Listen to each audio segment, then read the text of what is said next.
Sudden death in Hollywood is nothing new. Movies die at the box office all the time. So do acting careers. But did a big screen comedy script play a major role in the real-life 5 Hollywood funny men? At number 8 on the countdown is The Curse of the movie Atuk. In the late 1970s, a comedy script titled The Incomparable Atuk was making the rounds in Hollywood. The plot was simple. An overweight Eskimo from Alaska dreams of visiting the big city. So many actors who've been associated with this project have died. The script was written with only one performer in mind, John Belushi. Well, you gotta suffer if you want to look good, you know? The fateful choice may have doomed the project from the start. He was reading it, he was preparing for it, and before he could even shoot it, he died. His body was found after what the Los Angeles coroner determined was an overdose of cocaine and heroin. Belushi was dead, but his spirit may still have had influence on the script. In medieval times, a book curse was used to inflict harsh punishment on anyone who took a manuscript from its rightful owner.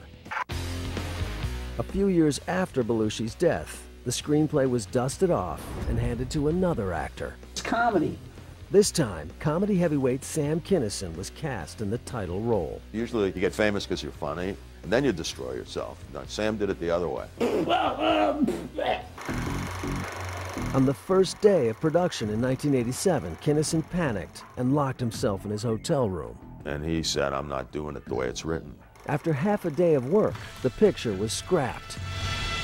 When this movie went down, it was all over the news. It put his career in a tailspin.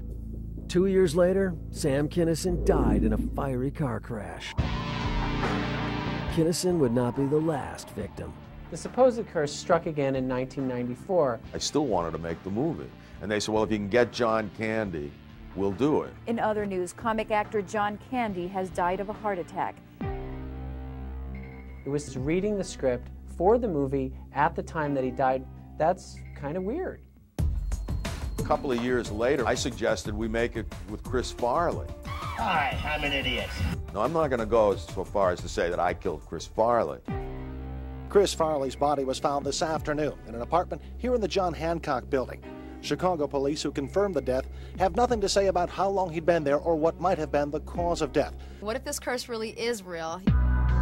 But the cursed script was spreading like a deadly virus, passed on from one victim to the next. Before he died, Chris Farley is said to have handed the script to Phil Hartman, another Saturday Night Live cast member. I just want to say that greed is a terrible, terrible thing. It's one of the 7 deadly sins.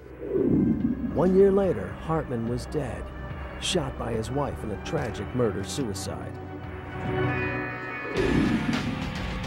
Whether it's a curse, I don't know, but there's definitely a dark pall that's been cast over this project. The script hasn't been touched in years. It's been shelved in the archives of United Artists. It's still a killer script, and if the film is ever produced, the leading role is available for any actor who dares. When I started this interview, I told you I wasn't superstitious and I didn't believe in curses. I now do.